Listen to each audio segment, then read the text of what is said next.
Yan mga idol, tingnan nyo yung isda. Pagka walang asin, ay tingnan nyo, yan, lubog siya, di ba? Yung lubog. Pero pagka yung may asin na po yung tubig, na yan, ganyan po ang pagdadaing, tingnan nyo. Yan, nakalutang siya. Diba? Yan, may asin na po yan mga idol. Tsaka ito, ayan, babad na natin yan.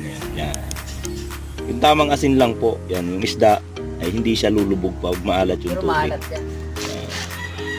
Huwag nyo na pong kung gusto nyo wag ganong maalat yung daing nyo, huwag nyo siya ganong ibabad dyan. Yan po yung tamang pagdadaing ng isda. Babad mo sa tubig, may asin. Luwan po natin ang asin yan. Ito wala pong asin ito. Kasi hugasan po natin yan ng isda. Yan o, tinan nyo. Di ba? Lubog. Lubog ang isda.